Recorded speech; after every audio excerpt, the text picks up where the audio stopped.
राम जय जय राम।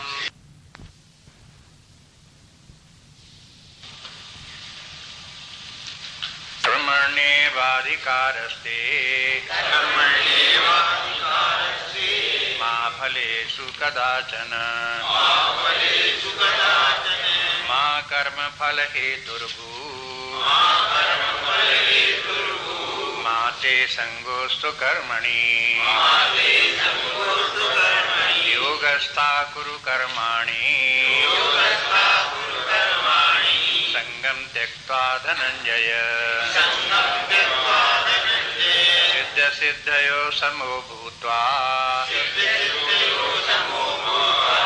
समत्वं योग उच्यते दूरेण यवरं कर्म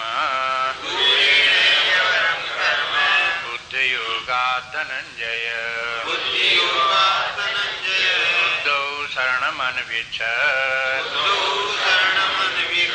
कृपणा फलहेतवः बुद्धियुक्तो जहातीय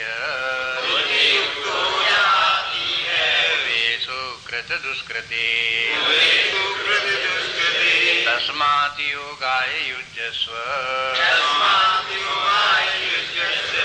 योगः कर्मसु कौशलम् कर्मजं बुद्धियुक्ता हि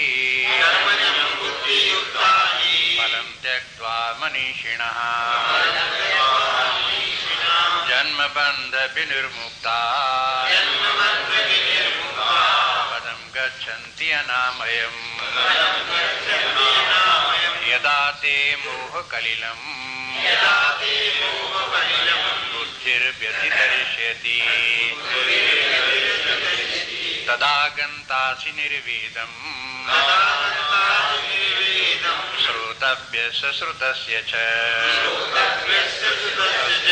यदा ते मोहकलिलं बुद्धिर्व्यतितरिष्यति तदा गन्तासि निर्वेदम् श्रोतव्यस्य श्रुतस्य च।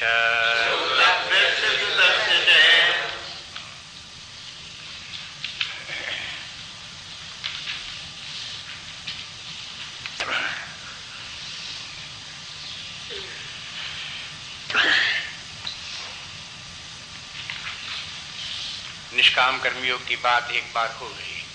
भगवान ने बता दिया निष्काम कर्मयोग का स्वरूप क्या है, किस प्रकार से व्यक्ति अकर्मण्यता को छोड़ करके धर्म के मार्ग पर आवे, अपना कर्तव्य कर्म समझे, सामान्य धर्म को समझे और उसका पालन करता हुआ जीवन जिए और फिर उन अपने धर्म कार्यों को भी देखे कि सकाम है कि निष्काम है। अगर सकाम है तो उनकी कामना को छोड़े, निष्काम भाव से उन कर्मों को करे। निष्काम भाव से कर्म करने में एक लाभ ये भी है कि उसका द्विविध फल प्राप्त होता है। सकाम कर्म करने वाले व्यक्ति को केवल कर्म का फल प्राप्त होता है। जो धन के लिए कार्य कर रहा धन प्राप्त होगा, और किसी प्रकार की वस्तु प्राप्त करने के लिए कार्य कर रहा है तो वही प्राप्त होगा। इंद्रिय भोग प्राप्त करने के लिए प्रयास कर रहा है तो वही प्राप्त होगा। ये संसार में ऐसा ही होता है। संसारी व्यक्ति केवल किसी न किसी कर्म के फल के लिए, लौकिक कर्म फल के लिए, इंद्रिय भोगों के लिए, धन आदि के लिए, उनके लिए कर्म करते हैं और उनको केवल वही मिलता है, उतना ही फल मिलता भी है। लेकिन अगर कर्म के फल का आग्रह छोड़ करके व्यक्ति कर्म करे, उसके ऊपर कर्म के फल के ऊपर आश्रित न हो, बुद्धि को उधर से कर्म के फल से डिटैच कर ले, अनासक्त बना ले, तो उसको एक लाभ और है। वो लाभ क्या है? सत्वगुण की वृद्धि।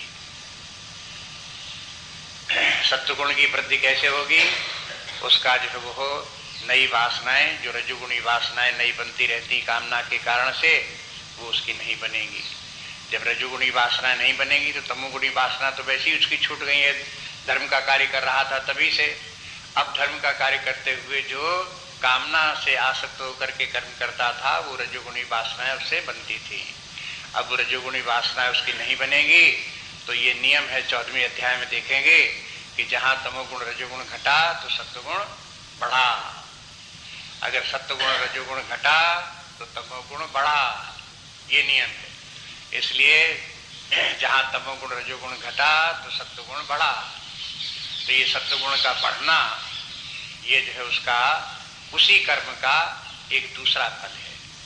जो संसारी व्यक्तियों को न ये कर्म फल पता है, न उसकी महत्ता को समझते हैं, न उसके प्राप्त करने के लिए प्रयास करते हैं। शास्त्र उनको सुझाता है कि देखो एक फल ये भी है, इस फल को प्राप्त करने के लिए आप कर्म करो। कर्म का फल जो सामान्य रूप से आपका था वो तो कहीं जाने वाला नहीं है। एक उदाहरण में आप देख लो, समझ लो कि मान लो कोई व्यक्ति, एक कर्मचारी सरकार दफ्तर में कहीं कार्य करता है, मतलब 2 टाइपिस्ट हैं, एक दफ्तर में कार्य करते हैं, एक सकाम टाइपिस्ट है, दूसरा निष्काम टाइपिस्ट है। जब महीना पूरा होगा तो वेतन दोनों को मिलेगा, बराबर मिलेगा। जहां जिस प्रकार से हैं टाइपिस्ट दोनों हैं, एक ही पोस्ट के ऊपर हैं, एक ही ग्रेड में हैं, एक ही उनका रेट है, इसलिए महीने पर आएगा तो दोनों को वेतन एक समान मिलेगा। लेकिन जो निष्काम भाव से कर्म करने वाला है उसको तो वेतन मिलेगा, मिले उसे एक फल और भी मिलेगा जो अभी बताया, क्या उसका सत्वगुण की वृद्धि होगी और सत्वगुण का लाभ होगा। और सत्वगुण के लाभ याद रखने चाहिए। सत्वगुण का लाभ क्या है? 14वें अध्याय में व्यक्ति का मन शांत रहेगा, प्रसन्न रहेगा, ज्ञान में रुचि होगी, अंतर्मुखी होगा, वैराग्य भाव आएगा, ये सब उसके सत्वगुण के लाभ। ये संसारी व्यक्तियों को ये लाभ से वंचित रहते हैं, सकाम कर्म करने वालों से इन लाभ से वंचित रहते हैं। अब इस भाव को ध्यान दें।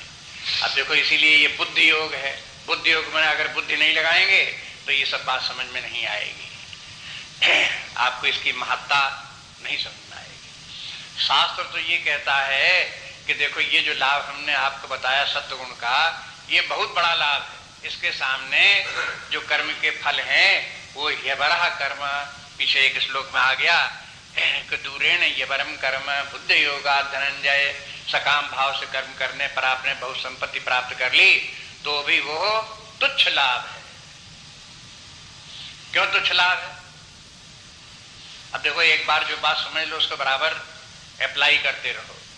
देखो तुच्छ लाभ इसलिए, अगर मान लो भौतिक संपत्ति आपने सारी जिंदगी इकट्ठी की और 10-20 लाख 50 लाख इकट्ठे कर लिए और शरीर छोड़े चले गए तो क्या हुआ? वो संपत्ति पीछे छूट गई, आपके साथ नहीं गई। अब लेकिन यदि किसी व्यक्ति ने निष्काम भाव से कर्म किया, सत्वगुण बढ़ा लिया, तो सत्वगुण बढ़ जाने पर अगर शरीर छोड़ करके जीव जाता तो क्या होगा कि सत्वगुण भी यही छूट जाएगा, साथ जाएगा कि नहीं जाएगा? हाँ, तो बताओ कौन बड़ा लाभ है? धन तो ऐसा भी हो सकता है कि व्यक्ति को कभी सुख दे कभी दुख दे, कोई ऐसा नहीं कि हमेशा सुख ही दे। अगर धन किसी व्यक्ति के पास है, पुलिस का छापा पड़ जाए, इनकम टैक्स का छापा पड़ जाए, उठा ले जाए तो वही धंधा आपको दुख देने लगे। लेकिन सत्वगुण बताओ कब दुख देगा, कैसे दुख देगा? उसका स्वभाव ही दुख देने का नहीं, बस उसको तो कभी होनी नहीं ये बात। इसलिए जो है ये है सत्वगुण के कारण से कभी व्यक्ति को दुख नहीं होगा। इसलिए इन सब बातों को बैठे बैठे मनन करते रहो। शास्त्रों में सब बातें यही ऋषियों मुनियों ने, विचारकों ने, चिंतकों ने ये सब बातें शास्त्र में लिखी और विचार करते रहे और विचार करते रहे, वही उन्होंने इस प्रकार से शास्त्र में दी।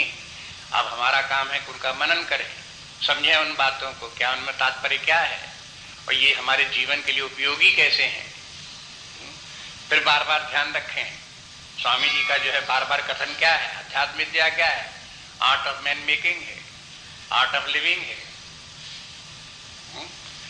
अगर हमने इस विद्या को नहीं सीखा तो आर्ट ऑफ लिविंग नहीं आई, अपने व्यक्तित्व का विकास करने की कला नहीं आई, बहुत बड़ी हानि हुई। इसलिए जो है इस अध्यात्म विद्या को सीखें और अपने व्यक्तित्व का निर्माण करें। अब देखो ये बताते हैं कि जहां व्यक्ति को निष्काम कर्म योग करेगा तो उस व्यक्ति में सत्वगुण आएगा। अब ये इम्प्लाइड है, आगे पीछे जहाँ कहीं होगा वहाँ बता देंगे। अभी ये समझ लें कि निष्काम कर्म योग करने से, कामना का त्याग करके कर्म करने से व्यक्ति में सत्वगुण आएगा। सत्वगुण के जो आपके लक्षण आपको हमने बताए, उन सत्वगुण के लक्षणों में से एक लक्षण ये भी है वैराग्य। वैराग्य भी आ गया। वैराग्य किससे? तो निष्काम कर्म की जब कामनाओं का छोड़ा तो वो वैराग्य का ही अभ्यास था। और व्यक्ति की निष्काम कर्म योग करते करते विरक्त हो जाता है, वैराग्य भाव आ जाता है। वैराग्य दो प्रकार का, एक वैराग्य प्रयास पूर्वक और दूसरा वैराग्य स्वाभाविक। व्यक्ति का स्वभाव वैराग्य का बन गया। जब प्रयास पूर्वक वैराग्य भाव लाता है तो व्यक्ति को खींचातानी में पड़ता है, तकलीफ होती है, उसे लगता है मानो हम कुछ खो रहे हैं, खामखा वैराग्य करना पड़ रहा है, इससे तो हानि हो रही है, ऐसा करके उसको लग सकता है। लेकिन जहाँ स्वाभाविक वैराग्य है वहां पर फिर इस प्रकार का वैराग्य जो वो खींचातानी का नहीं होता, स्वाभाविक हो गया, सहज वैराग्य हो गया। प्रयास पूर्वक जब वैराग्य लाया जाता तो व्यक्ति को कष्टकारक भी लग सकता है, लेकिन जो सहज वैराग्य है वो सुखदायक है। वैराग्य व्यक्ति को अभय बना देता है। अभय एक सूत्र है, वैराग्य मेवाभयम, वैराग्य एव अभयम। जो जितना ही व्यक्ति विरक्त है उतना ही निर्भय। अगर भय लग रहा है इसके माने वैराग्य नहीं है। हमें कहीं अटैचमेंट होगा, उसके छूटने का, नष्ट होने का भय होगा। वैराग्य होगा, कहीं अटैचमेंट है ही नहीं तो कोई भय। और वैराग्य ही व्यवहारिक जीवन का, भौतिक जीवन का सुख है। भौतिक जीवन का सुख धन संपत्ति नहीं है, वैराग्य सुख है। तो ये सबके सब जो है वो पूर्व धारणाओं के ऊपर प्रहार है। पूर्व धारणाएं जो लिए चले आ रहे हैं वे सब यहाँ अध्यात्म के क्षेत्र में जब आते हैं तो यहाँ वो सब मिथ्या सिद्ध हो जाती है। नए ढंग से सोचो, नए प्रकार से विचार करो। जो लोग धनी लोग भी हैं, संपत्तिवान भी लोग हैं, वो अगर विरक्त हैं तो उन्हें धन संपत्ति का सुख प्राप्त है। अगर वैराग्यवान नहीं है, बहुत आसक्ति है, तो वो भी दुखी रहते हैं।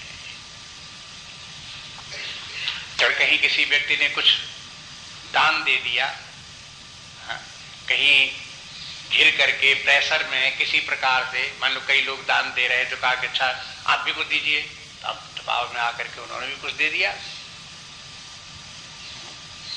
लेकिन उसमें आसक्ति है, पैसे में छूटा जा रहा है, देना पड़ रहा है, तो बाद में क्या करेगा? दिन भर बैठे बैठे पश्चाताप करेगा, कहाँ जाल में फंस गए, कहाँ लोगों के बीच में आ गए और कहाँ इतना पैसा देना पड़ा, ये निकल गया,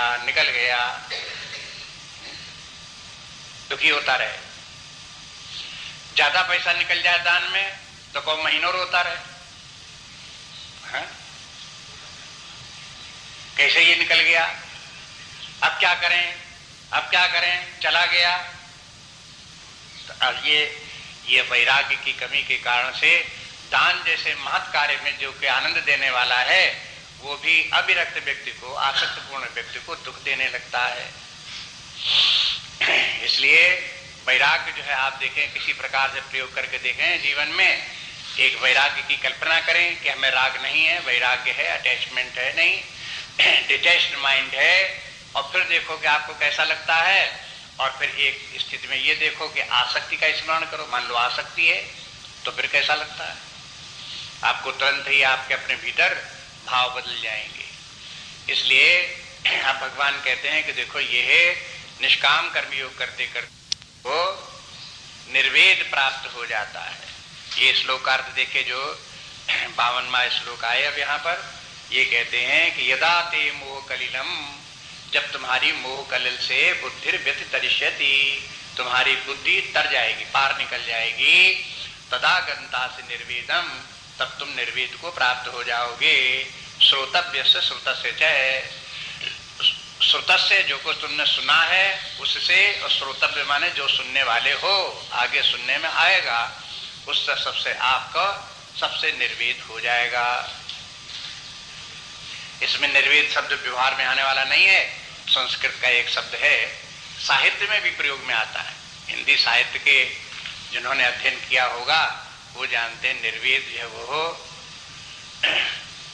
शांति रस का स्थायी भाव है। एक संचारी भाव होते हैं, एक स्थायी भाव होते हैं, रस होते हैं, रस हैं, श्रृंगार रस है, वीर रस है, इस प्रकार के रस हैं जो ये है काव्य के साहित्य में। इन रसों के फिर सहायक होते हैं भाव। एक संचारी भाव होता है, एक स्थायी भाव होता है। संचारी भाव होता है वो सदा नहीं रहता है, कभी कभी आता है, सहायता करता है, और स्थायी भाव सदा रहता है। इसीलिए शांत रस का स्थायी भाव निर्वेद है।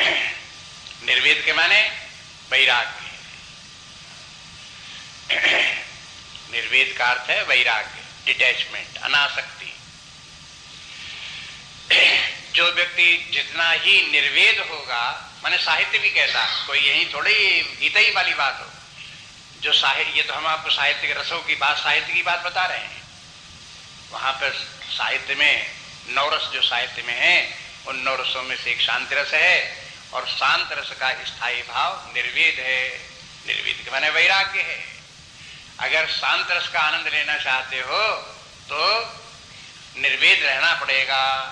निर्वेद के माने विरक्त रहना पड़ेगा।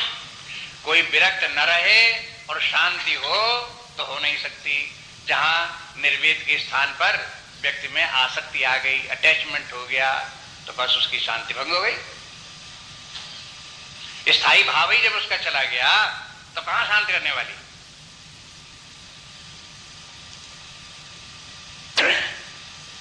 अब शांति का संबंध किससे है? सुख से। शांति और सुख साथ साथ है। कभी कभी ये प्रयोग भी करते हैं लोग, कहते भाई अब आजकल खूब सुख शांति से हैं। सुख और शांति, शांति है तो सुख भी है, अशांति है तो दुख है। अभी आगे चल करके इसी अध्याय में आता है, अशांतस्य कुतो सुखम। भगवान ही पूछते हैं, अशांतस्य कुतो सुखम। जो व्यक्ति अशांत है उसे सुख कहां धरा। अब इसके माने क्या हुआ? वैराग्य भाव से तो आई शांति, और शांति से आया सुख। तो अभी हम आपको बता रहे थे व्यवहारिक जीवन का जो सुख है वो किस पर निर्भर है? अंततः वैराग्य पर निर्भर है। उससे सुख से संबंध हुआ, तत्का तात्कालिक संबंध हुआ शांति से, और शांति का कारण हुआ वैराग्य। इसलिए जो वैराग्यवान व्यक्ति हैं वो शांत भी होंगे और सुखी भी होंगे। जिनको वैराग्य नहीं है वो अशांत रहेंगे और दुखी रहेंगे। बार बार इसलिए कहते हैं ये रट जाना चाहिए और हर समय हर क्षण याद रहना चाहिए। कोई एक बार कह के भूल जाने की बातें थोड़ा ही है। इसलिए जो ये है, बोले कि फिर क्या होगा? निष्काम कर्मयोग करते करते व्यक्ति की बुद्धि मोह कलिल से छूट जाएगी। मोह कलिल से छूट जाना और निर्वेद प्राप्त हो जाना एक ही बात है। ज्ञात्मक है, एक विधेयात्मक है। वैराग्य आ गया तो चला क्या गया? मोह कलिल चला गया। मोह से बुद्धि पार हो गई। मोह तो जानते हैं, मोह के माने अटैचमेंट समझ लो। वैसे मोह के माने है सत्य का ज्ञान न होना, मिथ्या को ही सत्य मान लेना और उसको मूल्यवान समझ करके उसी के ऊपर जीवन का निर्भर कर देना और उसी में लिप्त हो जाना मोह कहलाता है। इतना सब मिला करके मोह कहलाता है। लेकिन मोह के माने अंततः आसक्ति है, विषय आसक्ति है, देह आसक्ति है, परिवार में आसक्ति है, धन में आसक्ति है, ये सब मोह है। और जो ये मोह है ये कैसा बोला? ये मोह के लिए कोई बहुत अच्छा उदाहरण नहीं दिया है कि मोह तो बड़ी अच्छी चीज है, बड़ी सुंदर वस्तु है, कमल के समान है, ऐसे तो कुछ नहीं बोले। बोले मोह कैसा है? कलिल के समान है। कलिल को कहीं कहीं अर्थ में दलदल लिखा है और कहीं कहीं कलिल के माने कीचड़ लिखा हुआ। दलदल और कीचड़ में अंतर है। दलदल तो शुद्ध भी हो सकती है, दलदल है, मिट्टी थी, शुद्ध मिट्टी थी, शुद्ध पानी पड़ा तो दलदली जमीन हो गई, लेकिन अशुद्धता तो नहीं है। लेकिन कीचड़ जिसमें कि गंदा पानी गया, नाली पनारे का पानी गया और उसके कारण वहां कीचड़ हो गई, तो ये तो अशुद्ध हो गई, अपवित्र हो गई। जहां पैर पड़ जाएगा व्यक्ति का तो वो फिर घृणा उसे लगेगी, कहां पैर पड़ गया, कहां दलदल में पड़ गया। इसलिए मोह तो कलिल है, कीचड़ है, गंदगी है। कहां गंदगी में पड़ गए? ये मोह कलिलम बुद्धिर व्यतितरिष्यति। और ये कीचड़ में फंसता कौन है? बुद्धि फंसती है, शरीर के पैर थोड़े फंसते हैं। जैसे पैर फंसते हैं आपके दलदल में, कीचड़ में, उसमें सनते हैं, ऐसे ही बुद्धि भी सन जाती है मोह की कलिल में, मोह की कीचड़ में। और उस समय फिर व्यक्ति को दलदल में पड़ी हुई बुद्धि में देखो कई बातें हैं। अब आप सावधानी पूर्वक कल्पना कर रहे, मान लो एक दलदल है, दलदल के समान जो है बुद्धि वो है और उस मोह में हमारी बुद्धि फंसी हुई है। तो एक तो ये है कि वहां से बुद्धि निकल नहीं पाती। जैसे दलदल में फंस गए लोग तो फिर उसमें से निकल नहीं पाते। जब कोई दूसरा पकड़े, सहायता करे, कुछ और हो तब निकले, नहीं तो आपको जानते हैं एक बार कुंभ मेला में कितने लोग दलदल में फंस गए, इतने डूब गए कमर तक, ये वो कि निकले ही नहीं पाए, मर गए। तो दलदल में फंस जाना कैसा है उसकी कल्पना करो। और बुद्धि इसी तरह से मोह की दलदल में फंस जाए तो मोह की बुद्धि की दशा क्या हुई? अगर हम चाहते हैं इस बुद्धि का हम प्रयोग करें आत्मचिंतन के लिए, परमार्थ चिंतन के लिए, नित्यानित्य वस्तु का विवेक करने के लिए, जो शत शांत स्वरूप आनंद स्वरूप तत्व आत्मा है उसका चिंतन करने में बुद्धि का लगावे, तो जो बुद्धि दलदल में फंसी पड़ी वो बुद्धि से ये काम कहां से हो जाता है?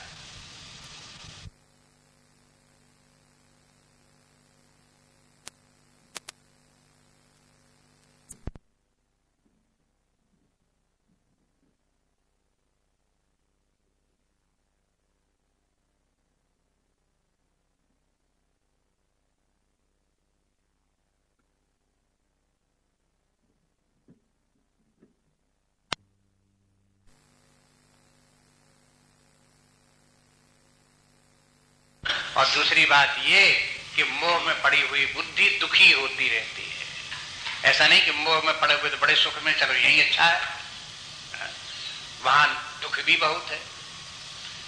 जैसे गंदगी में, बदबू में कोई व्यक्ति फंस जाए तो चारों तरफ बदबू की दुर्गंध के कारण से व्यक्ति दुखी होगा।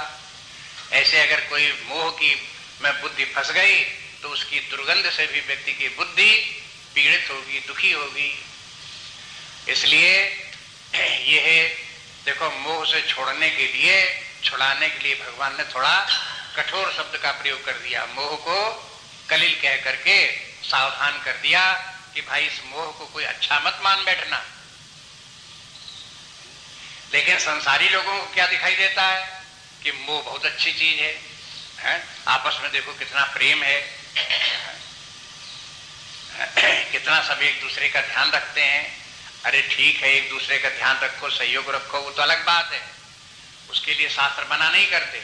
लेकिन उनके साथ में जो व्यक्ति का अटैचमेंट हो जाता है दोष उसमें है।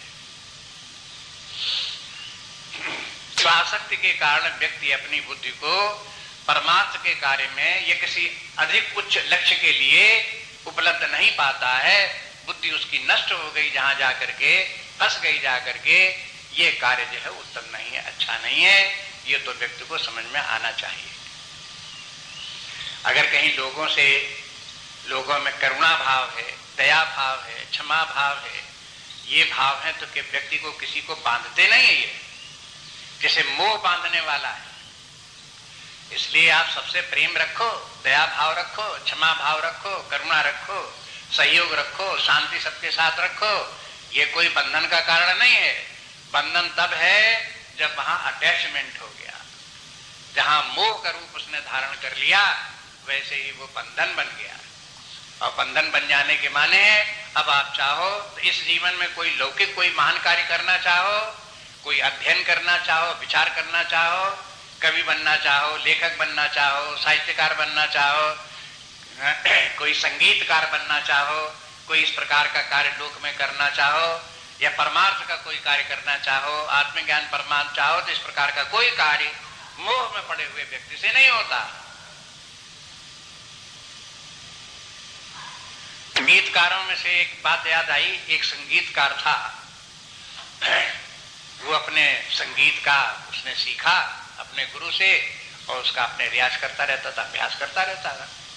जब तक कहीं वो जहां कहीं संगीत के सेमिनार वगैरह होते थे, कॉन्फ्रेंसेस होती थी, वहां जाता था, संगीत सुनाता था, कुछ पुरस्कार वगैरह उसे मिल जाता था, उससे अपना काम चला लेता था। उसका भी परिवार था, पत्नी भी थी, पुत्र थे, उनसे उनका काम वाम चलाता था। लेकिन कोई उसे बहुत ज्यादा पैसा नहीं मिलता था। ऐसा नहीं मिले कि बहुत धनी हो जाए। अब हर संगीतकार धनी थोड़ा हो जाते हैं, उनको बहुत पैसा थोड़ी मिलता है। कोई एक आध बिरले होते हैं जिनको बहुत पैसा मिल जाता है, लेकिन बाकी लोग अपने जैसे तैसे करके काम चलाते हैं और सारे दिन भर अपने रियाज में लगे रहते हैं। अभ्यास करो और अभ्यास करो और अभ्यास करो, अन्य लोगों से और श्रेष्ठ बनो। अब घर की उनकी पत्नी वगैरह जब देखे कि इसमें बाजा बजा रहे हैं तो मार कुड़ती रहती थी, बड़ी नाराज होती रहती थी। क्या तुम जाल में फंसे हो, क्या तुम इसमें बाजा बजाते रहते हो, हर वक्त न तुम काम करो, न तुम धाम करो, न कहीं कुछ न कहीं कुछ। हम लोग देखो कैसे फर्नीचर बने हुए हैं, पेट भरना मुश्किल है, ऐसे करके नाराज होती है। लेकिन उसका वो संगीत का वो जानता था कि जब तक हम इस पैसे की आसक्ति को नहीं छोड़ते और पैसा कमाने के लग जाए तो संगीत हम छोड़ दें, चलो हम कहीं नौकरी करो, चल के कहीं व्यापार धंधा करो, इस प्रकार करने लगेंगे तो पैसा आएगा। अगर हम पैसे का मोह नहीं छोड़ते तो संगीत में हम संगीत विशारद नहीं हो सकते। अब वो हजार हमको समझावे पत्नी को कि देखो हमें संगीतज्ञ बनना है, जीवन में बड़े बड़े संगीतकार हो गए, वैसे हमें भी बनना है। अरे तुम्हें बनना था तो क्यों शादी हमसे की, और क्या तुमने हमने से बनते रहते संगीत का। माने ये कि जब तक कि कहीं कोई व्यक्ति महान कार्य करना चाहता है तो विरक्त नहीं होता है, तब तक संगीत जैसे कार्य भी नहीं कर सकता है, कविता जैसे लेखन कार्य भी नहीं कर सकता। निराला को देखो, सारी जिंदगी फटीचरे बने रहे, महाकवि हो गए, आधुनिक काल के 3 महाकवियों में से उनका भी नाम हो गया, लेकिन रहे कैसे, लंगोटी लगाए सारी जिंदगी रहे। अगर ये सब उनको ये रहता कि मैं भी करोड़पति धनपति बनना हो तो क्या वो नहीं बन सकते थे? ऐसे मूर्ख थे। जो इतनी कविता लिख सकता है तो क्या कहीं कहीं काम करता, कुछ पढ़ा लिखा इतना आदमी कहीं प्रोफेसर होता, टीचर होता, या कुछ और व्यापार धंधा करता तो धन नहीं कमा सकता था? क्या समझते हो, धन कमाने का योग्य था, कर सकता था वो भी काम। लेकिन उसने ये कार्य नहीं किया, उसने आसक्ति छोड़ दी। जब तक कि कोई व्यक्ति सेक्रीफाइस नहीं करता तब तक हायर अटेनमेंट नहीं हो सकते। लोअर वैल्यूज को पकड़े आप बैठे रहोगे तो हायर वैल्यूज आपको प्राप्त नहीं हो सकती। इसलिए शास्त्र जो है हमेशा हायर वैल्यूज को प्रपाउंड करते रहते हैं, दिखाते रहते हैं, देखो हायर वैल्यूज जीवन की क्या है, लोअर वैल्यूज क्या है, बार बार इनको दिखाते रहते हैं। सुनते सुनते विचार करते करते जब बुद्धि में चढ़ जाए कि जीवन की महत्वोपलब्धियां क्या हैं, उनके लिए हमें अब जीवन को कैसे जीना चाहिए, कैसे उनको प्राप्त करना चाहिए, तब व्यक्ति को वैराग्य आता है निम्न मूल्यों से। वैराग्य के माने ये नहीं कि खामखा त्याग करके बैठ जाओ और भूखो मरो, इसे वैराग्य नहीं कहते। वैराग्य हमेशा इस प्रकार का है जैसे कि कोई व्यक्ति सड़क पर चल रहा हो तो उसे अपना पिछला पैर उठा करके आगे रखना पड़ता है। प्रगति के माने क्या है, पिछला पैर उठा करके आगे रखो, फिर पिछला पैर उठा करके आगे रखो, फिर पिछला पैर उठा के आगे रखो। अगर पिछला पैर आप जहां जमीन में चिपकाए रखो, उसको छोड़ो नहीं, तो आप कितनी दूर निकल जाओगे,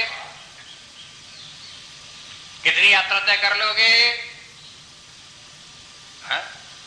अगच्छन वैनते योपि पदम एकम न गच्छति। अगच्छन वैनते माने ये पक्षीराज जो है, गरुड़ भगवान जो है, ये भी अगर उड़े नहीं, अगच्छन चले नहीं, तो एक टक भी आगे नहीं बढ़ सकते, जहां के तहां पड़े रहेंगे, चाहे जितनी तीव्र गति नहीं की हो। लेकिन तीव्र गति काम तभी आएगी जब वो एक पैर उठावें, पंखे फड़फड़ावें, तभी वो काम आएगी।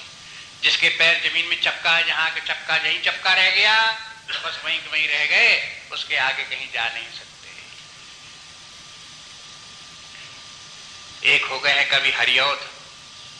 पहले स्कूलों में जो पाठ्य पुस्तकें थी उनमें एक बूंद की एक कविता थी, एक बूंद। उसमें हरिऔध ने एक बूंद की कहानी दिखा करके, आकाश में बादलों की एक बूंद जब बादल छोड़ करके चली तो उसका वर्णन काव्य में करते हैं और ये दिखाते हैं कि देखो अगर वो बूंद वहां से सागर से मेघ से निकले नहीं तो कब वो सीप के मुंह में पड़े, कब वो केले के पत्ते में पड़ करके कब वो मोती बने, कब वो कपूर बने, कब वो गजमुक्ता बने, ये नहीं बन सकती, जहां की तहां पड़ी रहेगी। उसका उदाहरण दे दे करके, एक बूंद का उदाहरण दे करके कविता, बड़ी सुंदर कविता लिखी। बचपन से इस प्रकार की शिक्षाएं आ रही हैं, आप ध्यान दो तो वहां से बराबर इस प्रकार की शिक्षाएं आ रही हैं कि आप जो इस प्रकार के लोअर वैल्यूज में अटैच मत पड़े रहो, हायर वैल्यूज के लिए ध्यान दो, उनको प्राप्त करने के लिए प्रयास करो।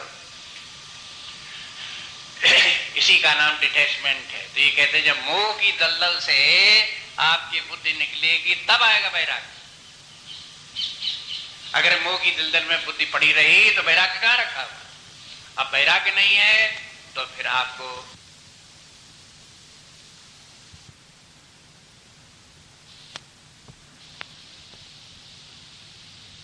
उपासना भक्ति कहां से आई जाती है?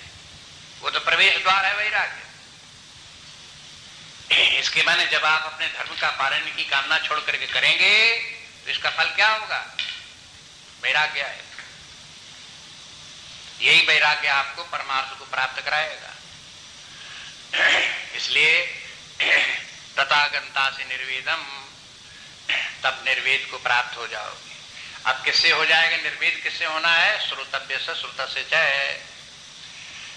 ये कह सकते हैं मोह तो उसमें है जहां पड़े हुए हो, वो मोह है। माने जो कुछ धन, शरीर है, परिवार है, धन संपत्ति है, पद है, नाम कीर्ति यश कीर्ति है, स्वर्ग आदि है, ये जो सामने है इनमें जो आसक्ति है वो तो मोह कलन में पड़े हुए हैं। लेकिन ऐसा भी होता है, इतने में ही मोह नहीं होता, मोह उसमें भी होता है जो ऐसे प्रिय वस्तुएं भविष्य में प्राप्त होने वाली हो सकती हैं, जिनको आपने सुन रखा है, उनमें भी व्यक्ति की आसक्ति हो सकती है। केवल सुन रखा है, अभी मिली ही नहीं है।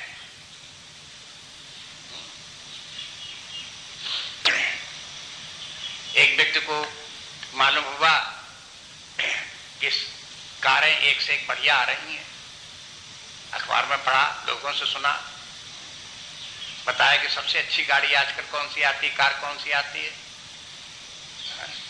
कहीं इंडिका आती है। कितने की है?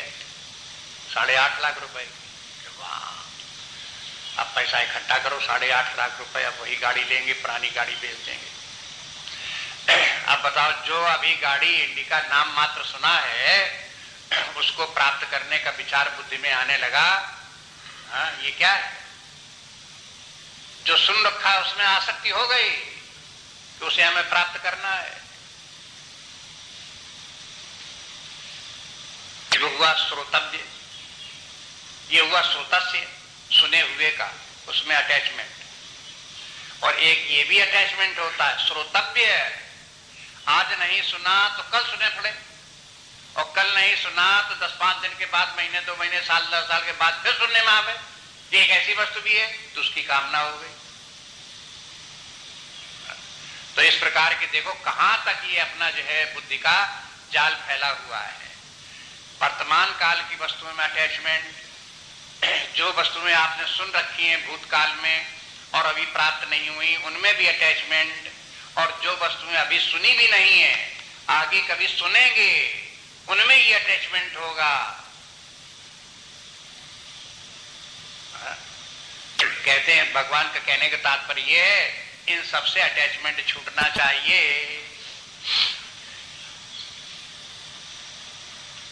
मोह की दलदल कहां तक फैली हुई है? वर्तमान में ही नहीं है, भूतकाल में भी है, भविष्य काल में भी है। ये भूत भविष्य वर्तमान तीनों काल की जो लौकिक वस्तुएं, भौतिक वस्तुएं हैं, उनमें मूल्य बुद्धि, उनके ऊपर निर्भरता, आसक्ति, बुद्धि के द्वारा बार बार उन्हीं का चिंतन करते रहना, उनको प्राप्त करने का प्रयास करना, प्राप्त करके उनकी रक्षा में लगे रहना, उनके उपभोग में लगे रहना, ये है बुद्धि का मोह दलदल में फंसना है। और ये समस्या एक भीषण समस्या है, जो धर्म के मार्ग पर चलने वालों के साथ भी ये समस्या जुड़ी हुई है। ये नहीं कह सकते धर्म के मार्ग पर तो ये समस्या जुड़ गई, अधर्म के मार्ग पर हैं उन पर भी ये समस्या है, और जो धर्म के मार्ग पर चल रहे हैं, सदाचार के मार्ग पर चल रहे हैं, ईमानदारी न्याय के द्वारा कर्तव्य कर्म पालन करते हुए जीवन जी रहे हैं, उनके साथ में भी ये मोह कलिल की समस्या उनके साथ भी है।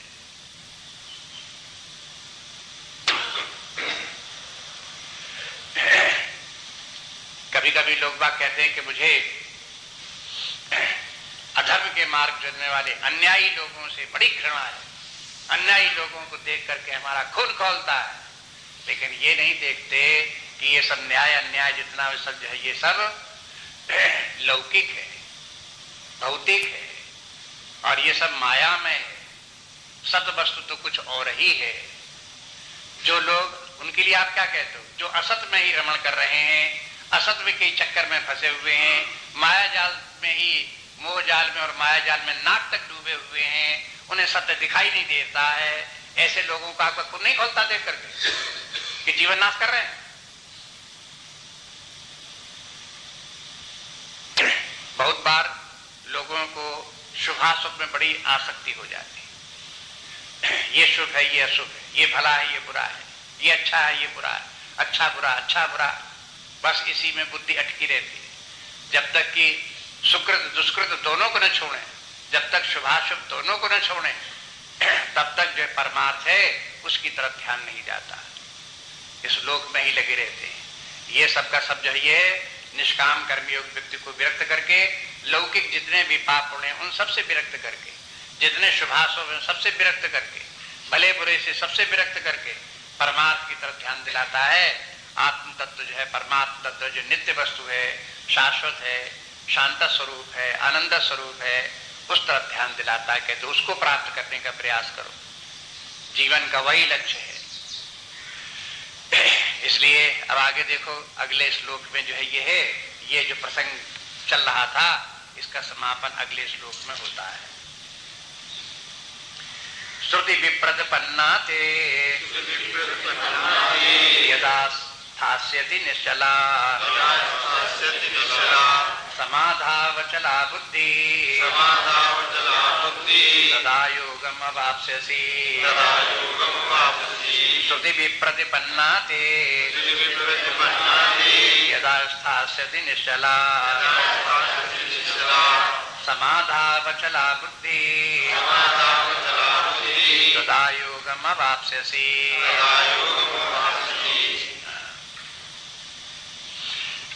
अर्थ हुआ श्रुति विप्रतिपन्ना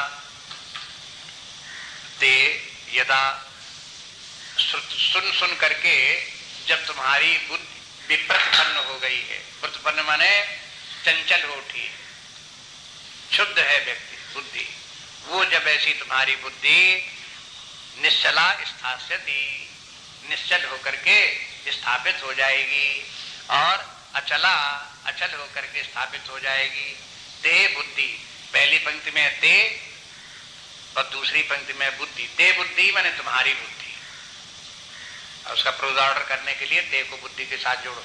ते बुद्धि, जब तुम्हारी बुद्धि निश्चला स्थास्यति, अचला स्थास्यति, तब क्या होगा, समाधौ तथा समाधौ, तब समाधि के माने है परमात्मा, या समाधि के माने है तुरी, चतुर्थ अवस्था आत्मा, तब उसमें आत्मा में तुम्हारी बुद्धि स्थापित होगी। और योगम अवाप्स्यसि, तब ये कहलाएगा तुम्हारा योग सिद्ध हो गया है। योग शब्द जो प्रयोग होता रहता है, ये तो गीता में जगह जगह होगा, रोज होगा। इस योग का तात्पर्य है आध्यात्मिक साधना। योग का अर्थ है, यहाँ पर सभी जगह अनेक प्रकार के योग नाम उनके विशेषण लगा देते हैं, निष्काम कर्म योग, ज्ञान योग, भक्ति योग, माने ये सब क्या है? आध्यात्मिक साधनाएं। हर अध्याय के अंत में 2 शब्दों का प्रयोग किया है जो हर अध्याय में है, उसको याद रखने की बात है।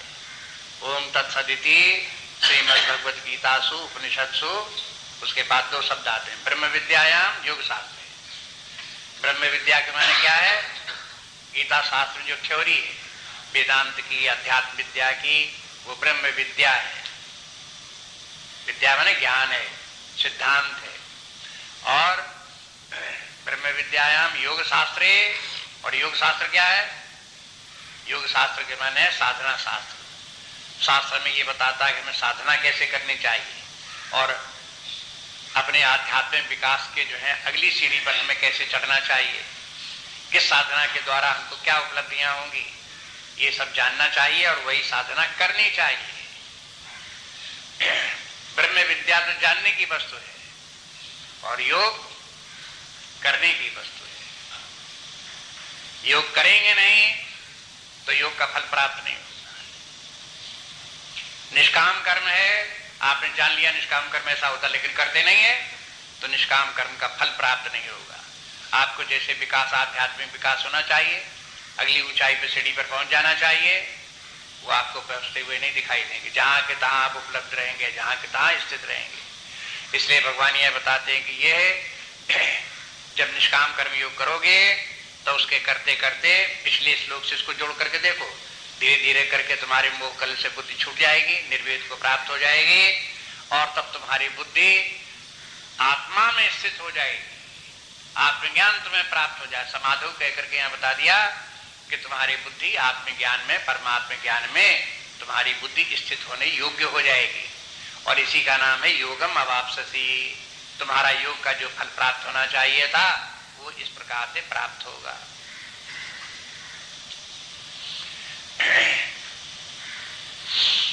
योग शब्द जो है ये परमात्मा की प्राप्ति में भी है। अगर परमात्मा को प्राप्त कर लिया, ज्ञान के द्वारा परमात्मा को प्राप्त कर लिया, जान गए, उसमें स्थित हो गए तो योग सिद्ध हो गया। योग प्रारंभ से लेकर के अंत तक बहुत योग की सीढ़ियां हैं, एक ही योग नहीं है। ये योग जितने भी योग बताए गए सब पैरेलल नहीं है कि एक योग से चलो अंत तक आत्मा तक पहुंच जाओ, दूसरे योग से चलो आप परमात्मा तक पहुंच जाओ, तीसरे योग चलो परमात्मा तक, ऐसे करके पैरेलल पाथ्स नहीं है। ये सब एक के बाद एक है, क्रमागत है। एक योग साधना करने के बाद दूसरी योग साधना करो, दूसरी योग साधना अगली योग साधना पर पहुंचा देगी, अगली योग साधना अगली योग साधना पर पहुंचा देगी। इस प्रकार क्रमशः एक के बाद एक योग साधना करते हुए अंततः योगम अवाप्स्यसि बने आपका सारा योग सिद्ध हो जाएगा। अंततः योग कहां जाके सिद्ध हो जाएगा? जहां आत्मज्ञान, परमात्म ज्ञान की प्राप्त हुई, समाधिस्थ हो गए, तहां योग को प्राप्त हो गई। अब ये समाधि क्या है, इसी का आगे विवेचन विस्तार सहित, इसलिए इसको ज्यादा कहने की जरूरत नहीं। यहाँ पर आगे के जितने 18 श्लोक हैं उसमें इसी समाधि का ही वर्णन है। अर्जुन ने आगे पूछ दिया कि भगवान ये समाधि क्या बता रहे हो आप, जरा हमको एक्सप्लेन करो डिटेल में। तो फिर आगे फिर भगवान जो है समाधि ही बताने लगते हैं। इसलिए इसको बस केवल ये है कि श्रुति विप्रतिपन्ना, इस बात को फिर देखो। श्रुति विप्रतिपन्ना के मन सुनने के कारण से जो बुद्धि विचलित होती है, सुनते सुनते, माने नाना प्रकार के विषयों को आप सुनते रहते हो, इससे भी बढ़िया वो, इससे भी बढ़िया वो, उससे भी बढ़िया वो, तो बस व्यक्ति की बुद्धि विप्रतिपन्न हो जाती, क्षुब्ध हो जाती है।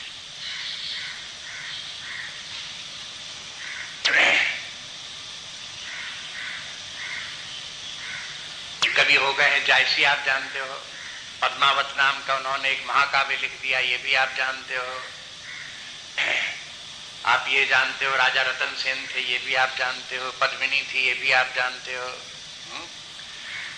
वहां जब राजा रतन सेन को ये मालूम हुआ कि 7 समुद्र पार पद्मिनी है, वहां से उसको लाना, तो किसने सुना दिया? किसी ने आके सुना दिया कि देखो वो 7 समुद्र पार पद्मिनी है और वहां से वो बहुत सुंदर है और वो बड़े ही जो बहुत पुण्य आत्मा है उन्हीं को वो प्राप्त हुई।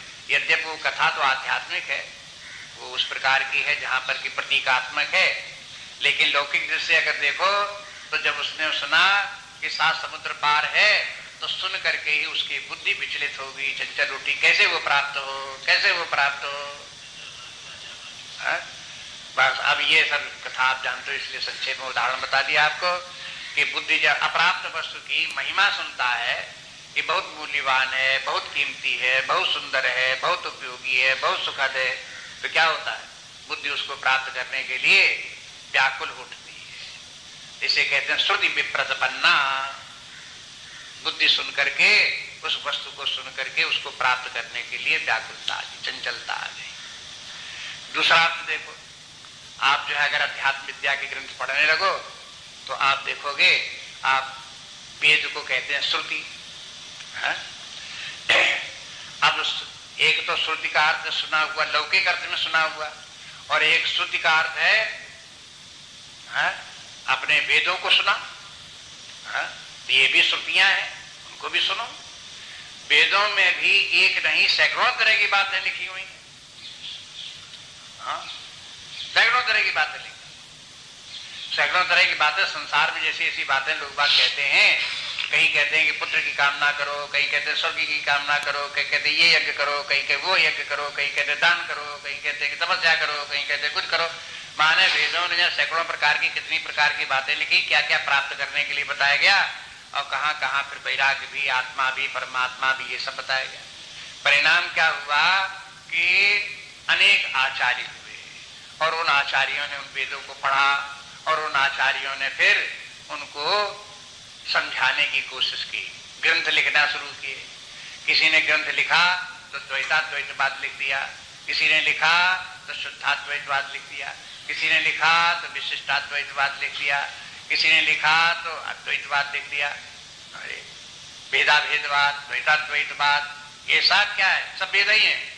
और सब सुनो आप कहीं सुनोगे तो भेदाभेद की बात हो रही है, कहीं आप देखोगे तो कहीं विशिष्टाद्वैत की बात हो रही है, कहीं देखोगे शुद्धाद्वैत की बात हो रही है। तो आप सुनते सुनते क्या होगा, पता नहीं क्या कौन ठीक कहता है। श्रुति विप्रत बनाते, तुम्हारी बुद्धि कैसी हो गई, सुनते सुनते परेशान हो गई, पता नहीं कौन ठीक है क्या ठीक है। ये भी श्रुति विप्रत बनना है। अब क्या करो कि भाई उन सब शास्त्रों को सुनो, और उनमें ब्रह्म सूत्र भी सुनो, और ब्रह्म सूत्र में सब जितने भी मत हैं उनका सबका जो है वो हार्मोनाइज किए गए। उनको बताया गया कि देखो ये इनकी गति यहाँ तक है, इनकी गति यहाँ तक है, इस अर्थ में इस प्रयोजन से ये कहा गया, इस प्रयोजन से कहा गया, ये भी ठीक है, और यहाँ तक ये ठीक है, ये भी ठीक है, यहाँ तक ये ठीक है, इस दृष्टि से ये ठीक है, इस दृष्टि से ये ठीक है। इस प्रकार से सबका सबका यथास्थान उनको सबको बैठाल दिया गया।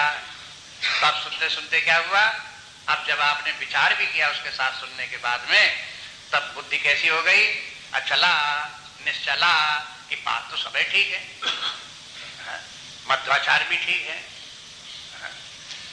वल्लभाचार्य भी ठीक है, रामानुजाचार्य भी ठीक है, शंकराचार्य जी भी ठीक है, रामानंद भी ठीक है, कृष्णानंद भी ठीक है, भाई ये भी ठीक, वो भी ठीक, सब अपने अपने दृष्टिकोण से अपने अपने स्थान पर तो सभी ठीक है। अब बुद्धि कैसी हो गई शांत, निश्चला। इसलिए इन सबको जो कुछ सुना, बुद्धि को अपने इस प्रकार का बना कि जब बुद्धि शांत हो जाए, संतुष्ट हो जाए, इस प्रकार की साधना करो। तो अध्यात्म के क्षेत्र में आकर के भी समस्या उत्पन्न होती, कठिनाइयां आती हैं इस प्रकार से। उनके समस्याओं का समाधान इस प्रकार से करो। ब्रह्म सूत्र में एक समन्वय पाद करके, समन्वय पाद दूसरा अध्याय जो है वो, उसमें फिर समन्वय पाद है, सबका समन्वय कर दिया गया। जब सबका समन्वय कर दिया गया तब बुद्धि उसको पढ़ करके तब शांत हुई, कहा कि हाँ अब ठीक है। और जब तक समन्वय नहीं तब तक बुद्धि गड़बड़ाती है। उदाहरण के रूप में एक जगह कहा गया, देखो कि आप जानते हो कि ब्रह्म जो सच्चिदानंद स्वरूप अनादि अनंत है, और उसी ब्रह्म से फिर आकाश की उत्पत्ति हुई। आकाश माया की रचना है, इतनी तो सब जानते ही, बहुत बार इस प्रकार की बात आती है। जैसे इसमें तैत्तिरीय उपनिषद में तस्मात्मा ही तस्मात् आत्मना आकाशा संभूता आकाशात वायु वायु अग्नि, माने उसी ब्रह्म से आत्मा से आकाश की उत्पत्ति हुई। उत्पत्ति हुई माने माया की सृष्टि हुई। दूसरे स्थान पे एक जगह वेद में कहा गया कि आकाश ही ब्रह्म है।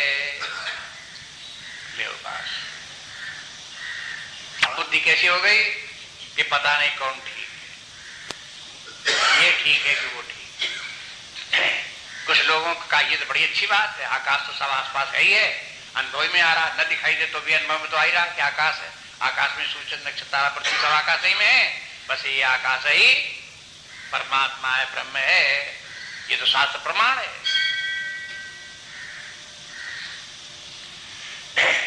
भूल जाओ उस ब्रह्म को जो सच्चिदानंद स्वरूप ब्रह्म है, यही ब्रह्म दिखाई दे रहा है। भाई ऐसी बुद्धि हो गई लोगों। अब उसका समन्वय पाठ देखो तब पता लगे कि ये आकाश को ब्रह्म क्यों कहा जा रहा है। उसका प्रयोजन है, बुद्धि तब ठीक ठिकाने आवे। वो ब्रह्म ठीक है जो सत्य स्वरूप है, चेतना स्वरूप है, आनंद स्वरूप है। जब आकाश नहीं है तब भी विद्यमान है, आकाश है तो भी विद्यमान है, ब्रह्म वही है। लेकिन आकाश को ब्रह्म क्यों कहा? इसलिए कहा कि उसी ब्रह्म ने आकाश का रूप धारण किया, तो ये आकाश भी ब्रह्म से भिन्न नहीं है, इसलिए आकाश भी ब्रह्म ही है। उस ब्रह्म का निषेध नहीं किया, लेकिन आकाश को भी लेकर के ब्रह्म से भिन्न कुछ नहीं है, इस अर्थ में कहा। अभी साधन पाठ देखो, उसमें तब एक्सप्लेन करें क्यों इस प्रकार से बताते।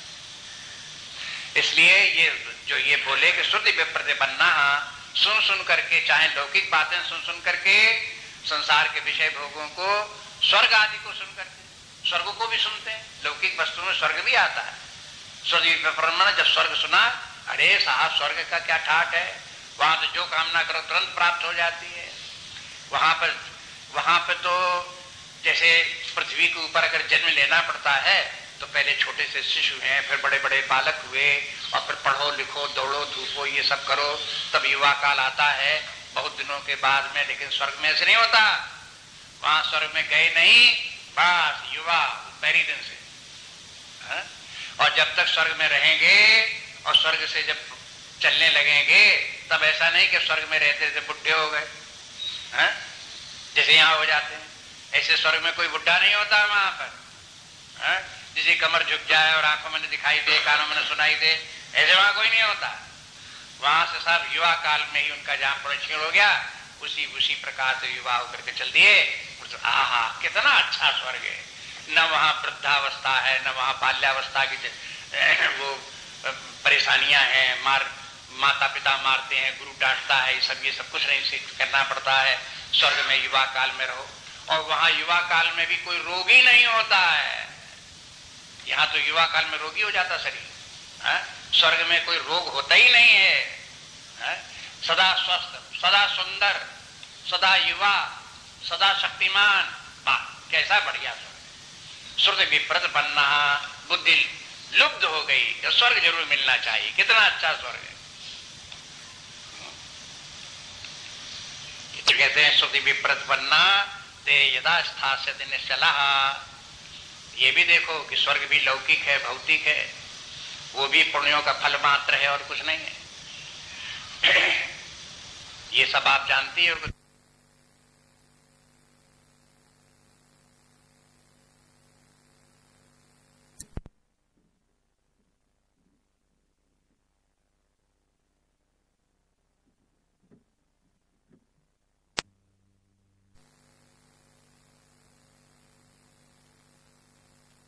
जो ये है ऐसा लोग जहां पर कर्म किया जा सकता है, नए कर्म हो सकते हैं, ये कर्म लोक है, मृत्यु लोक। स्वर्ग लोक कर्म लोक नहीं है, भोग योनि है। और कीट पतंग पशु पक्षी भोग योनि है। एक पुण्यों का सुख भोग रहे हैं, दूसरे पापों का दुख भोग रहे हैं। लेकिन मनुष्य जीवन ऐसा है जहां सुख दुख भी उदाहरण के लिए भोग दे दिए जाते हैं। देखो सुख दुख कैसे होते हैं ये मालूम रहना चाहिए, उसका टेस्ट तुम्हें मिलते रहना चाहिए, जिससे तुम इन सुख दुखों से ऊपर उठ करके मुक्ति प्राप्त करने के लिए भी प्रयास कर सको। अगर मनुष्य सही प्राप्त होता और उसे सुख दुख अपने पाप पुण्यों का फल बिल्कुल न मिलता, तो क्या होता? न सुख मिलता न दुख मिलता, परिणाम ये हो कि अपना जीवन जैसा जीता रहता, उसके अंदर ये उत्साह ही नहीं आता कि इन सुख दुखों से छुटकारा भी प्राप्त होना चाहिए। कभी विचार भी इस प्रकार का न बनता।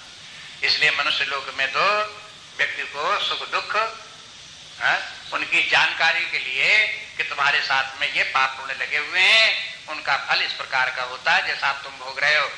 ऐसे ही ज्यादा दुख भोगे हुए तो आपको कीट पतंग का स्वच्छ शरीर प्राप्त होंगे, वहां इनसे भी ज्यादा दुख मिलेगा। आप जितने सुख इस लोक में भोग रहे हो, इनसे भी स्वर्ग लोक पहुंच जाओगे, इनसे हजारों गुना आपको सुख ज्यादा प्राप्त होगा। लेकिन ये सब सुख और दुख सब दोनों भी नाशवान है, क्षणिक है, ये सब समझ में आ जाएगा। तो ये शुद्ध विप्रपन्ना का तात्पर्य कहां तक है, ये सब आप ध्यान दो। माने इससे व्यक्ति की बुद्धि शांत होनी चाहिए। जब व्यक्ति की बुद्धि बने, कब जब कोई काम ना रहे, तात्पर्य इसका ये हुआ न इस लोक की कोई कामना रहे, स्वर्ग तक की कोई कामना ना रहे, जो अभी तक जो आपने सुन रखे हैं उनकी कोई कामना ना रहे, जब नहीं सुने हैं उनकी भी वस्तुओं की कहीं कोई कामना न रहे, सब प्रकार की कामनाओं से जब बुद्धि निर्विघ्न हो जाए, निर्द्वंद हो जाए, तब वो बुद्धि शांत होगी, निश्चल होगी, तब वो अपने ठिकाने पे चुपचाप बैठेगी। नहीं तो बुद्धि उद्विग्न बनी रहेगी, चंचल बनी रहेगी। जब बुद्धि शांत होगी तभी आत्मज्ञान होगा। जब तक शांत बुद्धि प्राप्त नहीं होती तब तक आत्म तत्व की उपलब्धि नहीं होती। इसलिए समाधो बोल दिया। योग की सिद्धि भी तब तक नहीं होगी जब तक इस प्रकार से बुद्धि शांत नहीं होती। इसलिए इस निष्काम कर्मयोग का अंत में कहां पहुंच गए, बुद्धि की शांति आ जाए, निर्वेद प्राप्त हो जाए, बुद्धि में शांति आ जाए, स्थिरता आ जाए, चंचलता उसकी समाप्त हो जाए। ये है, ये बता करके निश्चला अचला कह करके बुद्धि को बता दिया कि बुद्धि सत्वगुणी हो जाए। सत्वगुणी बुद्धि होने पर ही अचला निश्चला होगी, रजोगुण में नहीं हो सकती। इसके माने निष्काम कर्मयोग के द्वारा सत्वगुण को प्राप्त करो। सत्वगुण के प्रभाव में जब बुद्धि रहेगी तब बुद्धि शांत रहेगी और विरक्त रहेगी, और बुद्धि जो है वो अचल रहेगी, निश्चल रहेगी। इस प्रकार की बुद्धि होनी चाहिए। लेकिन इन सब बातों के संबंध में शास्त्र को तो बार बार देखते रहो, नहीं तो हर पद के ऊपर भ्रांति हो जाने की संभावना है। कोई ये समझ ले कि इसके बाद जब बुद्धि शांत हो जाएगी तो बुद्धि काम ही नहीं करेगी, जब बुद्धि काम ही नहीं करेगी तो पत्थर हो जाएंगे, पत्थर की तरह पड़े रहेंगे। ये अर्थ नहीं है। कोई शास्त्र आपको पत्थर बनाने वाला नहीं है, आपकी बुद्धि को तो महत बुद्धि बनाने वाला है। आपकी बुद्धि इन शुद्ध विप्रपन्ना होकर के अथवा आसक्तियों में मोहजाल में पड़ करके बुद्धि दुर्बल बन गई है, क्षीण हो गई है, हीन हो गई है। इस बुद्धि को शास्त्र चाहता है कि इसकी दुर्बलता दूर हो, बुद्धि सशक्त बने, व्यापक बने, महान बने। और ये जो महान बुद्धि है, श्रेष्ठ बुद्धि है, वो शांत बुद्धि होती है, निश्चल बुद्धि होती है। तब उसमें वो बुद्धि की जो शक्ति है तभी उसमें उपलब्धि दिखाई देती है। चंचल बुद्धि में बुद्धि की शक्ति क्षीण हो जाती है, कार्य करने की सामर्थ्य बुद्धि में नहीं रह जाती। इसलिए यह है बुद्धिस्तदा योगम अवाप्स्यति।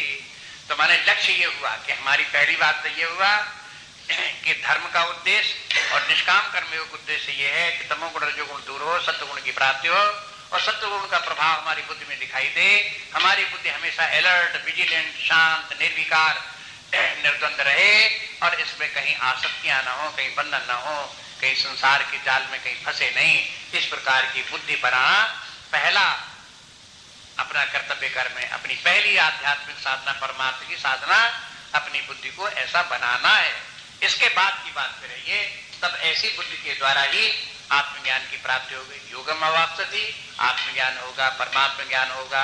ये सब ज्ञान की बातें सब समझ में आएंगी, ठहरेंगी भी, उनका रास्ता भी समझ में आएगा। ये सब बात फिर हो जाएगी। इसलिए साधना करते हुए अपना आंतरिक परिवर्तन, internal change, internal upliftment, unfoldment, हाँ ये स्वामी जी के शब्द हैं, इनको याद रखो। इंटरनल अनफोल्डमेंट, अपलिफ्टमेंट, ये होना चाहिए। और बस यही चमत्कार है।